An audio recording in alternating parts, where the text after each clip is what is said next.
अस्सलाम वालेकुम स्टूडेंट्स। आज हम लोग पीरियोडिक टेबल का जो पार्ट बी है पीरियोडिक टेबल का उसको डिस्कस करेंगे। पार्ट ए तो डिस्कस कर चुके हैं। तो जो नेक्स्ट क्वेश्चन है 22 numbers of gases liquid and solids in third periods are. कहते हैं कि जो थर्ड पीरियड्स में नंबर ऑफ गैसेस ये लिक्विड और सॉलिड है वो कौन कितने हैं।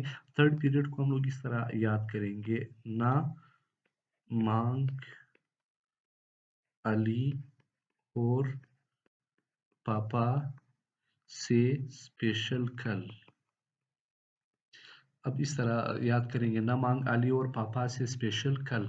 ना से Na सोडियम, मांग से Mg मैग्नीशियम, अली से एल्यूमिनियम और से आर्गोन, पापा से फास्फोरस, से सल्फर, स्पेशल से सिलिकॉन और कल से क्लोरीन।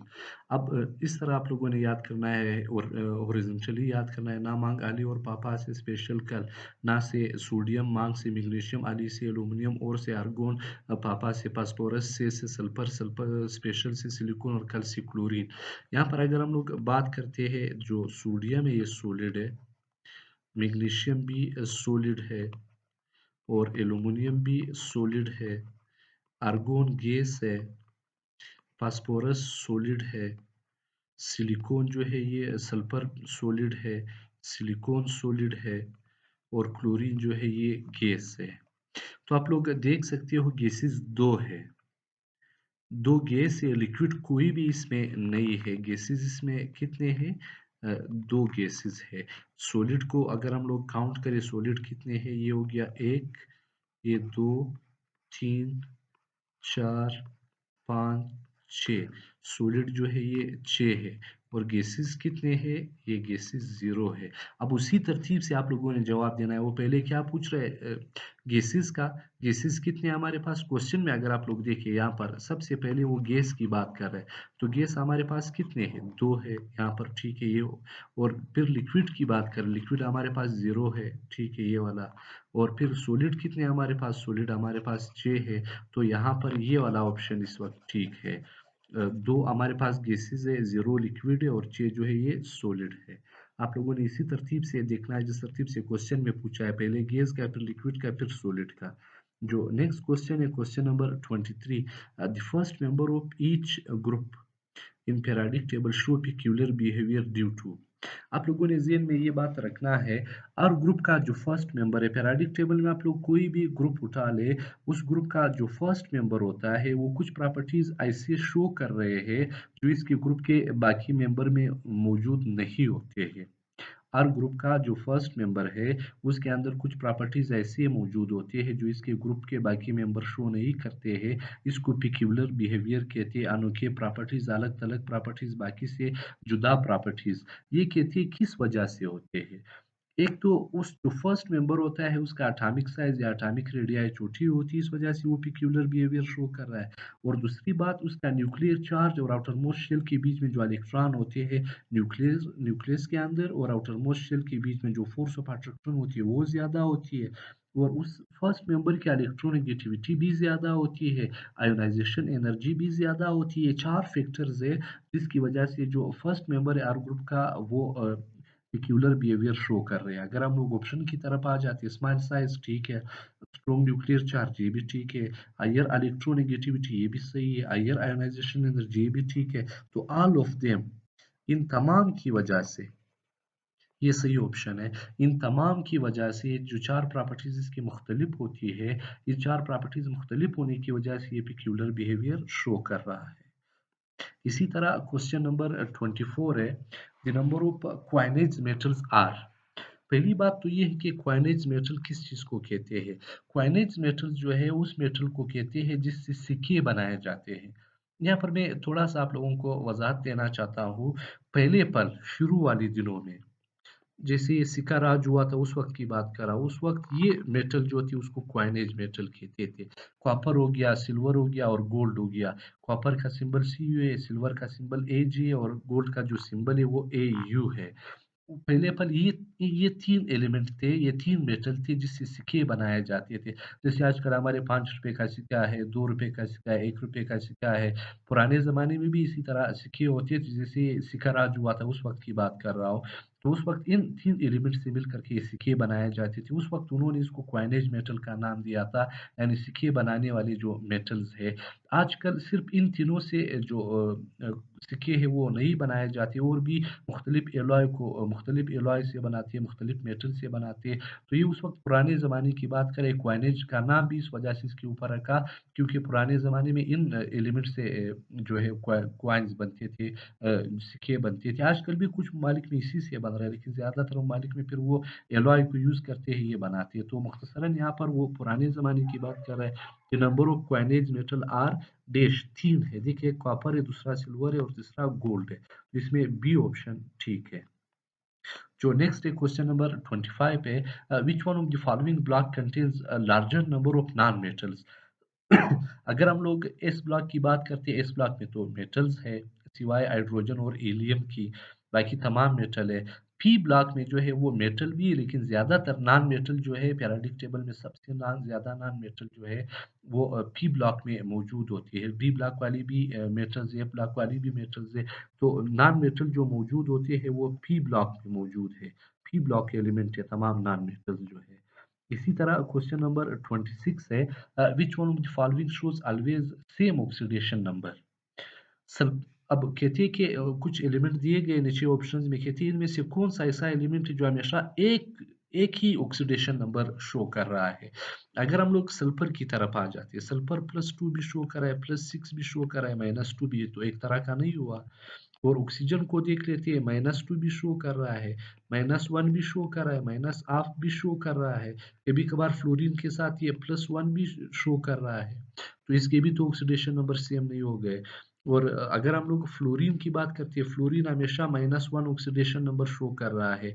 और हाइड्रोजन की अगर हम लोग बात करें, +1 भी शो कर रहा है, -1 भी शो कर रहा है। तो आप लोगों ने देख लिया, इनमें से जो फ्लोरीन है, फ्लोरीन हमेशा एक तरह का ऑक्सीडेशन नंबर शो कर रहा है, जो कि कौन सा है, -1 है। इसी तरह क्वेश्चन नंबर 27 है, which one of the following always shows plus oxidation number? कहती है वो कौन सा एलिमेंट है जो हमेशा प्लस का, इसका ये मतलब इस वक्त +1 इसका ये मतलब है, प्लस के साथ जब कुछ नहीं लिखा हो तो इसका मतलब +1 होता है, कि कौन-सा एलिमेंट है जो हमेशा +1 ऑक्सीडेशन नंबर शो करते हैं। अल्कली मेटल की इलेक्ट्रोनेगेटिविटी पीरियोडिक टेबल के सब एलिमेंट्स के मुकाबले में कम है, तो इस वजह से ये इलेक्ट्रॉन देते हैं। इसके आखिरी शेल में एक इलेक्ट्रॉन है, तो पॉजिटिव चार्ज आ जाता है रिएक्शन के बाद। अल्कली मेटल हमेशा +1 ऑक्सीडेशन नंबर शो करते हैं, जो फर्स्ट ग्रुप के एलिमेंट है। इसी तरह क्वेश्चन नंबर 28 को देख लेते हैं, which one of the following shows always negative oxidation number? कहती है कि कौन सा एलिमेंट ऐसा है जो हमेशा नेगेटिव ऑक्सीडेशन नंबर शो करता है।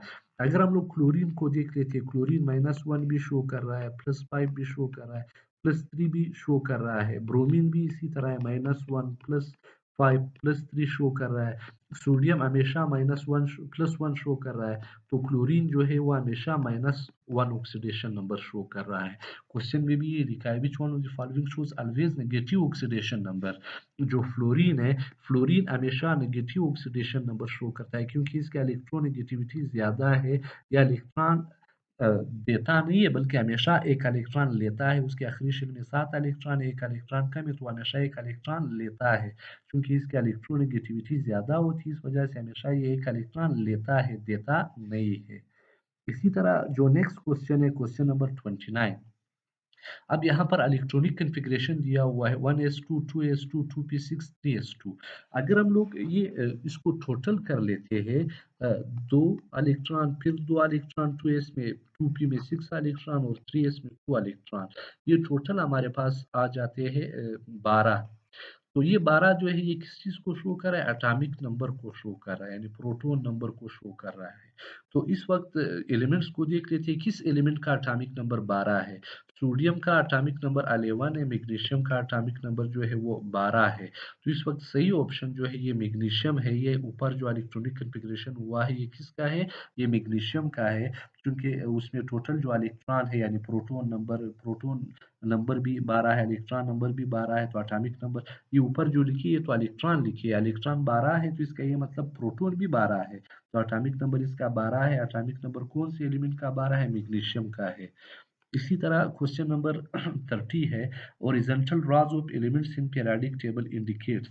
हॉरिजॉन्टल रॉस पीरियड्स को कहा जाता है। पीरियडिक टेबल में जो लेफ्ट टू राइट एलिमेंट के जो लाइन होते हैं, ओरिजेंटल राज जो होते हैं लेफ्ट टू राइट इस तरह, ये पीरियड्स कहलाते हैं, ओरिजेंटल राज जो है। और पीरियड किस चीज़ को शो कर रहा है?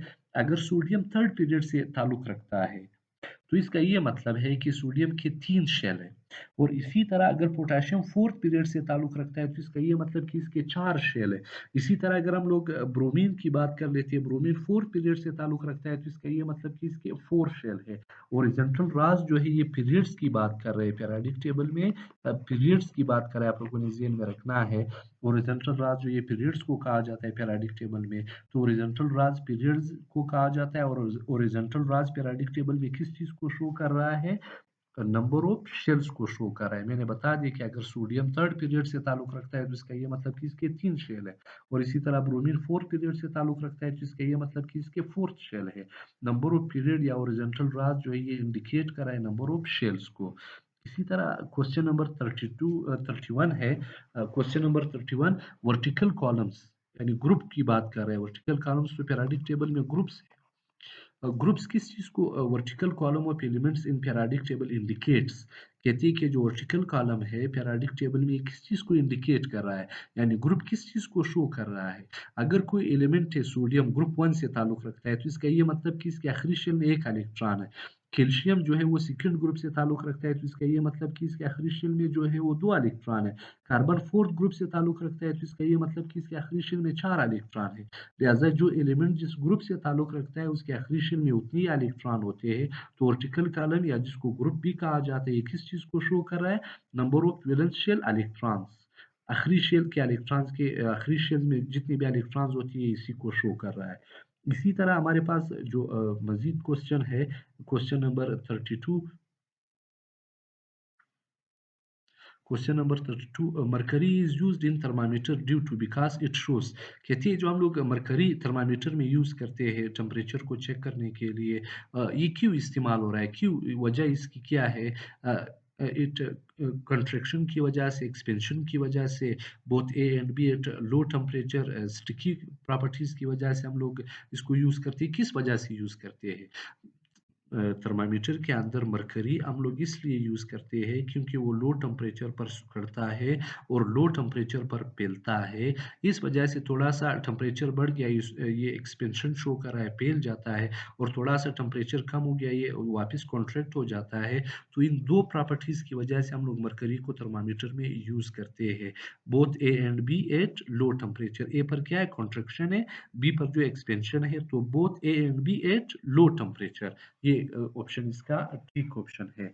इसी तरह क्वेश्चन नंबर 23 है, the groups in periodic table that contain greater number of element is, कहती है वो कौन सा ग्रुप है जिसके अंदर ग्रेटर नंबर ऑफ एलिमेंट्स मौजूद होते हैं। अगर हम लोग देख लेते हैं नोबल गैसेस को, बाकी सब जो ए ग्रुप है उसके अंदर 6 एलिमेंट मौजूद है। अल्कली मेटल भी 6 है, और अल्कलाइन अर्थ मेटल भी 6 है, बोरोन फैमिली भी 6 है, कार्बन फैमिली भी 6 है, नाइट्रोजन फैमिली भी 6 है, और इसी तरह एलोजेंस भी 6 है तादाद में। अगर हम लोग इसको देख लेते हैं, नोबल गैसेस को देख लेते हैं, नोबल गैसेस 8वां ग्रुप जो है नोबल गैसेस,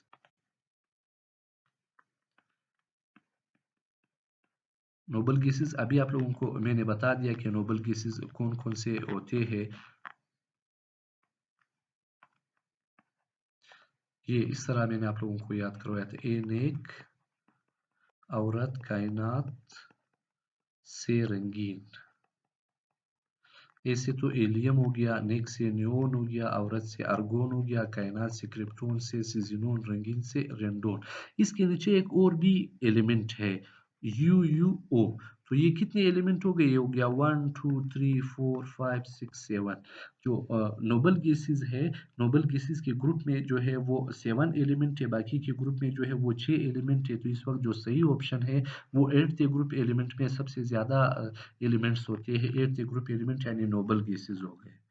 जो नेक्स्ट क्वेश्चन है, the longest period in periodic table is या आर, कहते हैं कि पीरियोडिक टेबल में कौन-सा पीरियड जो है वो सबसे लेंथी पीरियड है, तो सबसे जो लेंथी पीरियड्स है वो 6 और 7 पीरियड इसमें 32 एलिमेंट्स मौजूद होते हैं। तो ये सबसे लॉन्गेस्ट पीरियड जो है वो 6 और 7 पीरियड है और सबसे शॉर्टेस्ट पीरियड जो है वो फर्स्ट पीरियड है, हीलियम और हाइड्रोजन जिसमें मौजूद होता है। सबसे शॉर्टेस्ट पीरियड फर्स्ट पीरियड जिसमें हाइड्रोजन और हीलियम 2 एलिमेंट मौजूद है और जो सबसे लेंथी पीरियड है वो 6 और 7 है दोनों में। 6 में भी 32 एलिमेंट है और 7 में भी 32 एलिमेंट है, तो इसमें डी ऑप्शन ठीक है, बोथ 6 एंड 7। इसी तरह क्वेश्चन नंबर 35 है, among the third period which one of the following has highest ionisation energy. Third period में किस एलिमेंट की आयोनाइजेशन एनर्जी सबसे ज्यादा होती है। अगर थर्ड पीरियड में नोबल गैस है, नोबल गैस तो स्टेबल है, लिहाजा उसे इलेक्ट्रॉन निकालना काफी मुश्किल होता है। थर्ड पीरियड में जो नोबल गैस मौजूद है वो आर्गोन है। अभी आप लोगों को मैंने बता दिया किस तरह याद करेंगे। नामांग अली और पापा से स्पेशल कल, ना से तो सोडियम हो गया, मांग से मैग्नीशियम हो गया, अली से एल्यूमिनियम हो गया, और से आर्गोन, पापा से फास्फोरस, से सल्फर, स्पेशल से सिलिकॉन और कल से क्लोरीन। इसमें से देख लेते हैं कोई भी स्टेबल नहीं है। तो जब स्टेबल नहीं है, सोडियम की कम है, मैग्नीशियम की कम है, एल्यूमिनियम की स्टेबल नहीं है, कम है, आर्गोन स्टेबल है। इससे इलेक्ट्रॉन निकालना काफ़ी मुश्किल है क्योंकि ये ऑक्टेट रूल इसका पूरा है, ऑक्टेट का पूरा है, तो इस वजह से इसे इलेक्ट्रॉन निकालना काफ़ी मुश्किल होता है और इसकी आयोनाइजेशन एनर्जी बहुत ही ज़्यादा होती है, बहुत ही ज़्यादा। इस तरह है कि इसको बहुत ज़्यादा टेम्परेचर देना पड़ता है, तो आर्गोन इसमें सही ऑप्शन है। इसी तरह क्वेश्चन नंबर 36 को देख लेते हैं। Which one of the following is nearly same chemical properties as that of sodium. कहते हैं कि मुंदरजियल एलिमेंट में से किस एलिमेंट की प्रॉपर्टीज, केमिकल प्रॉपर्टीज तकरीबन सेम है जैसे कि सोडियम के है। तो अभी सोडियम के ग्रुप को देख लेते हैं कि सोडियम के ग्रुप में कौन कौन से एलिमेंट मौजूद है। जो फर्स्ट ग्रुप एलिमेंट से लैला ने की, ये लैला ने की रब से फरियाद, सोडियम फर्स्ट ग्रुप का है। इसके और मेंबर को देख लेते हैं। एला से लिथियम, ने से सोडियम, के से पोटाशियम, रब से रुबिडियम, से सीजियम, फरियाद से फ्रेंशियम। तो अब इसमें से देख लेते हैं कौन सा कैल्शियम इस ग्रुप का है, नहीं है, मैग्नीशियम है, नहीं है, एल्यूमिनियम है, नहीं है, तो कौन सा इसके ग्रुप का है, फ्रेंशियम जो है ये इसके ग्रुप का मेंबर है। तो इसकी प्रॉपर्टीज जो है केमिकल प्रॉपर्टीज वो किससे मिलते जुलते हैं, ये सोडियम से मिलती जुलती है। ये सोडियम है और ये फ्रेंशियम है। किस तरह केमिकल प्रॉपर्टीज इसके आपस में मिलते जुलते हैं। अब सोडियम की भी आखिरी शेल में एक इलेक्ट्रॉन है, फ्रेंशियम की भी आखिरी शेल में एक इलेक्ट्रॉन है।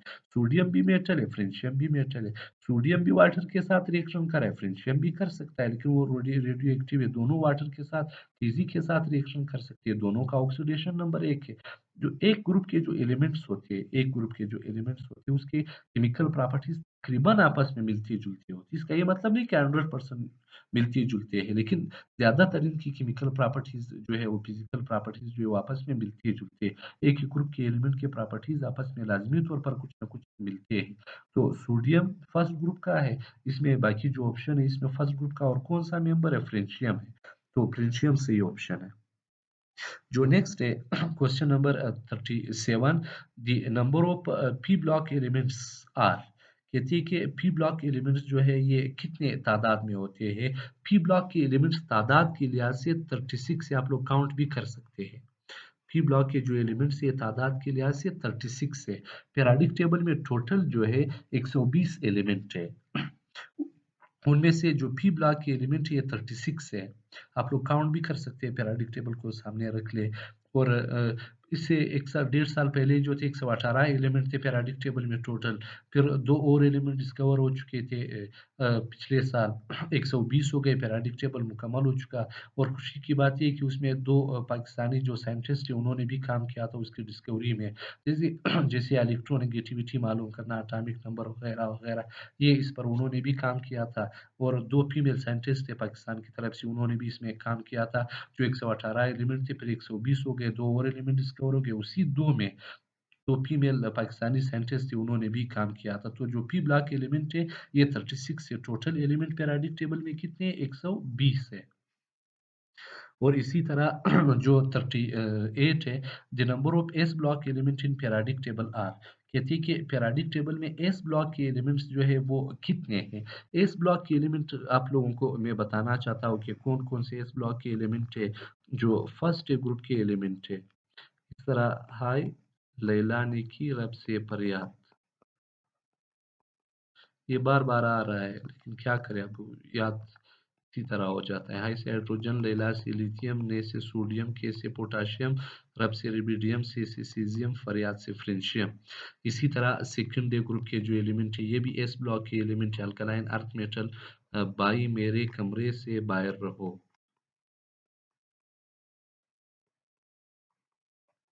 बाई से बेरिलियम, मेरे से मैग्नीशियम, कमरे से कैल्शियम, से स्ट्रोंशियम, बायर से बेरियम और रहो से रेडियम। अब इसको काउंट करते हैं कितनी हो गई, ये 1 2 3 4 5 6 7 ये हो गया 8 9, ये 10 11 12 13 13 ये हो गए। और एक और भी एलिमेंट है हमारे पास जो कि हीलियम है। हीलियम पी ब्लॉक एलिमेंट नहीं है, ये एस ब्लॉक एलिमेंट है। तो ये कितने हो गए, 14। हीलियम भी एस ब्लॉक एलिमेंट है, तो इसमें कौन सा ऑप्शन है, ये बी ऑप्शन इसमें ठीक है कि एस ब्लॉक एलिमेंट की जो तादाद है वो कितने हैं, वो 14 है। इसी तरह क्वेश्चन नंबर 39 है, the number of D block element in periodic table are. Periodic table में जो डी ब्लॉक एलिमेंट है उसके 4 राज होते हैं, हॉरिजॉन्टल राज है। एक राज में जो है, एक रा में जो है 10 एलिमेंट है, तो 4 राज में कितने एलिमेंट हो गए, ये 40 एलिमेंट्स है पीरियोडिक टेबल में, 40 एलिमेंट्स है डी ब्लॉक एलिमेंट। इसी तरह हमारे पास क्वेश्चन नंबर 40 है कहते हैं कि the number of F block elements are. F block element कितने हैं। एफ ब्लॉक के दो राज है, एक लेंथेनाइड्स और एक एक्टिनाइड्स, ये दो राज हो गए। एक में भी 14 एलिमेंट है, दूसरे में भी 14 है, तो ये हो गए 28। तो इसका जो बी ऑप्शन है ये ठीक है। जो हमारे पास पीरियोडिक टेबल में एफ ब्लॉक के एलिमेंट है ये कितने हैं, ये ये है 28। इसी तरह question number 41, the number of solid elements in periodic table is 25 centigrade. कहते हैं कि periodic टेबल में जो solid element है वो कितने हैं, वो हमें बता दे। तो मैं आप लोगों को बता चुका हूँ कि टोटल एलिमेंट जो है ये 120 है। उनमें दो गैसेस है, दो जो है ये गैसेस है, और 11 सॉरी दो लिक्विड्स है, 11 गैसेस है, दो लिक्विड्स और 11 जो है ये गैसेस है। अभी 120 से ये 13 माइनस करते हैं, चूंकि दो लिक्विड है और 11 रूम टेम्परेचर की बात मैं कर रहा हूँ। 25 सेंटीग्रेड पर दो गैसेस, सॉरी दो लिक्विड्स और 11 गैसेस है, तो ये 13 हो गए। 120 से 13 माइनस कर लेते, 107 जो है ये सॉलिड एलिमेंट है। 107 सॉलिड एलिमेंट है 25 सेंटीग्रेड पर रूम टेम्परेचर पर पीरियोडिक टेबल में। इसी तरह जो नेक्स्ट है, the number of liquid element in periodic table are dash at 25 centigrade. कहती है कि पीरियोडिक टेबल में रूम टेम्परेचर पर यानी 25 सेंटीग्रेड पर कितने लिक्विड एलिमेंट है। मैं आप लोगों को फर्स्ट लेक्चर में भी बता चुका हूँ पार्ट 1 में कि पीरियोडिक टेबल में रूम टेम्परेचर पर दो एलिमेंट लिक्विड है, हाँ जी, ब्रोमो, मरकरी और ब्रोमीन, ये दो एलिमेंट है जो कि लिक्विड स्टेट में है। तो इस वक्त ये टू ऑप्शन ठीक है, वो रूम टेम्परेचर की बात कर रहा है, 25 सेंटीग्रेड की बात कर रहा है। इसी तरह क्वेश्चन नंबर 43 है, which one of the following shows zero electronegativity. कहती है कि कौन सा एलिमेंट ऐसा है जो जीरो इलेक्ट्रोनेगेटिविटी शो कर रहा है। इलेक्ट्रोनेगेटिविटी क्या है, मैं पहले पार्ट 1 में भी बता चुका हूँ कि किसी एलिमेंट की वो सलाहियत जो दूसरे एलिमेंट से शेयर्ड पेड इलेक्ट्रॉन अपनी तरफ खींच ले, यानी इलेक्ट्रॉन खींचने का जो सलाहियत है उसको इलेक्ट्रोनेगेटिविटी कहा जाता है। अब इलेक्ट्रोनेगेटिविटी किस एलिमेंट की होंगी, उस एलिमेंट की होंगी जो क्या चीज बनाता होगा, बॉन्ड बनाता होगा। उस एलिमेंट का इलेक्ट्रोनेगेटिविटी होगी जो बॉन्ड बना सकता है। उस एलिमेंट का इलेक्ट्रोनेगेटिविटी नहीं है जो बॉन्ड नहीं बना सकता है। तो नोबल गैसेस जो है इसका इलेक्ट्रोनेगेटिविटी जीरो है, नहीं इसको इलेक्ट्रॉन की जरूरत है ना उसको रिएक्शंस की जरूरत है, क्योंकि उसका ऑक्टेट पूरा है। तो इस वजह से इसमें फ्लोरीन की जरूरत तो नहीं है, सल्फर की जरूरत तो नहीं है। आर्गोन नोबल गैसेस का इलेक्ट्रोनेगेटिविटी जीरो है, हीलियम नोबल गैसेस का इलेक्ट्रोनेगेटिविटी जीरो है। तो आर्गोन सी पर है और हीलियम डी पर है, तो बोथ सी एंड डी इन दोनों की जो है इलेक्ट्रोनेगेटिविटी 0 है। इसी तरह क्वेश्चन नंबर 44 को देख लेते हैं। Which one of the following react with water to form a strong alkali. कहते हैं मुंदरजियल में से कौन सा वाटर के साथ रिएक्शन करके स्ट्रॉन्ग अल्कली बना सकता है। अभी हम लोग बात करते हैं फर्स्ट ग्रुप के एलिमेंट की। यहाँ पर जो उन्होंने ज़्यादातर एलिमेंट दिए वो फर्स्ट ग्रुप के एलिमेंट के। जो फर्स्ट ग्रुप के एलिमेंट थे वो अल्कली उसकी स्ट्रॉन्ग अल्कली होती है। अब हमें ये किस तरह पता चलेगी कि फर्स्ट ए में किसकी स्ट्रॉन्ग अल्कली होगी। तो फर्स्ट ए में जिसका साइज जितना बड़ा होगा उसकी अल्कली जो है वो उतनी ही क्या होगा, स्ट्रॉन्ग होगा। ये अब अगर ये तो प्रिंसियम जो है ये तो रेडियो एक्टिव एलिमेंट है, इसकी बात नहीं करते क्योंकि जब इसका अल्कली हम लोग बनाते हैं उस वक्त के इससे रेज निकल चुकी होती है, किसी और एलिमेंट में ये कन्वर्ट हो चुका होता है, इसकी बात हम लोग नहीं कर रहे हैं। बाकी अगर लिथियम का साइज छोटा है, सोडियम का उससे बड़ा है, पोटाशियम का उससे बड़ा है, रुबिडियम का उससे बड़ा है, सीजियम का इन बाकी के मुकाबले में बड़ा है, तो इनमें जो है सीजियम जब वाटर के साथ रिएक्शन करता है सबसे स्ट्रॉन्ग अल्कली बना लेते हैं। अल्कली बेसिकली कहती किसको है, वो बेस जो वाटर के अंदर डिसॉल्व हो सकता है उसको अल्कली कहते हैं। मसलन ये हमारे पास अल्कली किस तरह ये बना सकता है। अ, ये सीजियम ऑक्साइड है, वाटर के साथ उन्होंने रिएक्शन कर लिया, सीजियम है, वाटर के साथ उन्होंने रिएक्शन किया, दो सीजियम, ये सीज़ियम 2 है, वाटर के साथ रिएक्शन किया। मैंने आपको बता दिया कि इसके दौरान ये हाइड्रोजन गैस रिलीज़ हो जाता है जब फर्स्ट ग्रुप के एलिमेंट वाटर के साथ रिएक्शन करता है और ये सीज़ियम ऑक्साइड बना लेता है। इसी सीज़ियम ऑक्साइड को अगर हम लोग मज़ीद वाटर के अंदर डिसॉल्व कर लेते हैं, ये वाटर के अंदर ये हो गया, तो ये क्या बना लेता है, सीजियम हाइड्रो ऑक्साइड और साथ में हाइड्रोजन गैस रिलीज हो जाता है। तो ये सीजियम हाइड्रो ऑक्साइड जो ये एक अल्कली है जो सबसे स्ट्रॉन्ग अल्कली है। पीरियोडिक टेबल में वो कौन सा एलिमेंट है जो वाटर के साथ रिएक्शन करके स्ट्रॉन्ग अल्कली बना सकता है, वो सीजियम है। सबसे सबके मुकाबले में जो स्ट्रॉन्ग अल्कली बना रहा है वो सीजियम है। इसी तरह question number 45 in first group element are called alkali. First group के एलिमेंट को अल्कली कहते हैं कि जो फर्स्ट ग्रुप के एलिमेंट है इसको अल्कली क्यों कहते हैं। अल्कली में शुरू में बता चुका हूँ, अभी पिछले क्वेश्चन में मैंने कहा कि अल्कली उस बेस को कहती है जो वाटर के अंदर डिसॉल्व हो सकता है, और वो बेस जो वाटर के अंदर डिसॉल्व नहीं हो सकता है उसको अल्कली नहीं कहते हैं। तमाम अल्कली बेस होते हैं लेकिन तमाम बेस अल्कली नहीं होते हैं। अब जो फर्स्ट ग्रुप के एलिमेंट है इसको अल्कली क्यों कहते हैं। एक तो अल्कली अरबिक जुबान का लफ्ज है जिसका मतलब है ऐश, क्योंकि अरब लोग जब डेजर्ट प्लांट को जलाते थे उसके ऐश में राग में सोडियम और पोटाशियम होता था, इस वजह से इसको अल्कली का नाम दिया।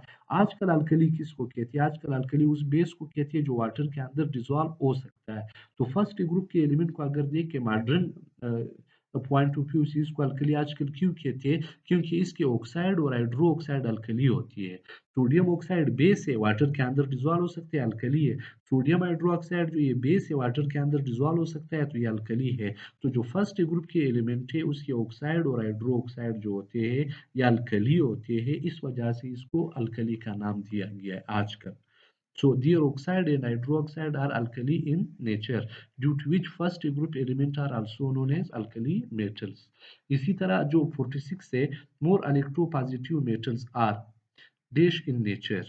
जो हमारे पास मेटल्स होते हैं, मैं पहले भी आप लोगों को बता चुका हूँ कि जो मेटल्स होते हैं मोर इलेक्ट्रोपॉजिटिव मेटल्स होते हैं, मेटल्स जो होते हैं मेटल्स बेसिक होते हैं, और नॉन मेटल जो है ये एसिडिक होते हैं।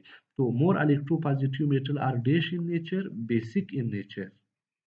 जैसे एसिड, स्ट्रॉन्ग एसिड हमारे लिए नुकसानदेह है, इसी तरह स्ट्रॉन्ग बेस भी हमारे लिए नुकसानदेह है। इसी तरह question number 47, almost all non metals are dash in nature. कहती है तकरीबन तमाम नॉन मेटल्स जो होते हैं, तमाम नॉन मेटल एसिडिक होते हैं। वो भी एसिडिक है, उसके ऑक्साइड भी एसिडिक होती है। तमाम मेटल बेसिक है, उसके ऑक्साइड भी बेसिक है, जबकि तमाम नॉन मेटल एसिडिक होती है, उसके ऑक्साइड भी एसिडिक होते हैं। इसी तरह क्वेश्चन नंबर 48 को देख लेते हैं। Which one of the following is more electropositive metal. कहती है मुंदरजेल में से कौन सा मोर इलेक्ट्रोपॉजिटिव मेटल है जो फर्स्ट ग्रुप में सबसे नीचे आ रहा है? सीज़ियम। सीज़ियम का एटॉमिक साइज़ बड़ा है, इस वजह से ये आसानी से इलेक्ट्रॉन दे सकते हैं। न्यूक्लियस और आउटर मोस्ट शेल के इलेक्ट्रॉन के बीच में फोर्स ऑफ अट्रैक्शन कम है, इस वजह से ये आसानी से इलेक्ट्रॉन दे सकते हैं। तो ये क्या हो गया? सबसे more electropositive metal periodic table में कौन सा है? सीज़ियम है। और इसी तरह इन alkali metal which one is less electropositive metal? Alkali metal में सबसे लेस इलेक्ट्रोपॉजिटिव मेटल कौन सा है? सबसे स्ट्रॉन्ग तो आप लोगों को पता चल गया, मोर इलेक्ट्रोपॉजिटिव तो सीजियम था। लेस कौन सा होगा? जो फर्स्ट मेंबर है अल्कली मेटल का, जो फर्स्ट मेंबर है उसका साइज छोटा होता है, इस वजह से वो लेस इलेक्ट्रोपॉजिटिव होता है, वो इलेक्ट्रॉन आसानी से नहीं दे सकता है। तो फर्स्ट ग्रुप का फर्स्ट मेंबर कौन सा? अल्कली मेटल का लिथियम है। जो मेटल का अगर कोई मेटल हो और उसका साइज छोटा हो तो इसका ये मतलब है कि वो लेस इलेक्ट्रोपॉजिटिव मेटल है। और अगर कोई मेटल हो उसका साइज बड़ा हो, वो इलेक्ट्रॉन आसानी से दे सकते हैं, वो मोर इलेक्ट्रोपॉजिटिव मेटल है। इसी तरह क्वेश्चन नंबर 50 है, which one of the following element water is used to decrease the acidity of stomach? कहते हैं मंदरजेल में से वो कौन सा एलिमेंट है जिसके वाटर हम लोग यूज करते हैं किस चीज के तौर पर? स्टमक की एसिडिटी को खत्म करने के लिए। आई थिंक जब मैंने पढ़ा तो स्टमक तो जे शेप है, अगर मैदे के अंदर एसिडिटी पैदा हो जाती है, तेजाबियत पैदा हो जाता है, तो फिर हम लोग क्या करते हैं? मिल्क ऑफ मैग्नीशिया या मैग्नीशियम हाइड्रोक्साइड, इसको मिल्क ऑफ मैग्नीशिया इसलिए कहती है क्योंकि इसका कलर मिल्क की तरह होता है, ये सिरप के तौर पर यूज करते थे। पता नहीं आजकल यूज हो रहा है कि नहीं हो रहा है, लेकिन ये पुराने जमाने में सिरप के तौर पर यूज करते थे। ये स्लाइटली बेसिक है। आप लोगों को पता है कि एसिड के असर को बेस ही खत्म कर सकता है।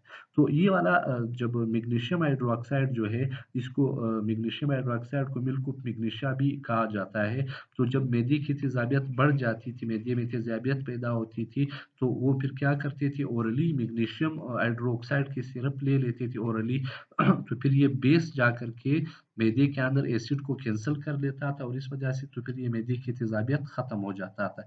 तो किस एलिमेंट के वाटर यूज होते हैं बतौर स्टमक की एसिडिटी डिक्रीज करने के लिए? मैग्नीशियम की। किस सूरत में यूज हो रहा है? मैग्नीशियम ऑक्साइड को जब वाटर के अंदर डिजोल्व कर देते हैं तो मैग्नीशियम हाइड्रोक्साइड हासिल हो जाता है। इस तरह ये मैग्नीशियम ऑक्साइड है, इसको वाटर के अंदर डिजोल्व कर लेते हैं इस तरह, ये हाइड्रोजन गैस तो रिलीज हो जाता है, ये वाला H2।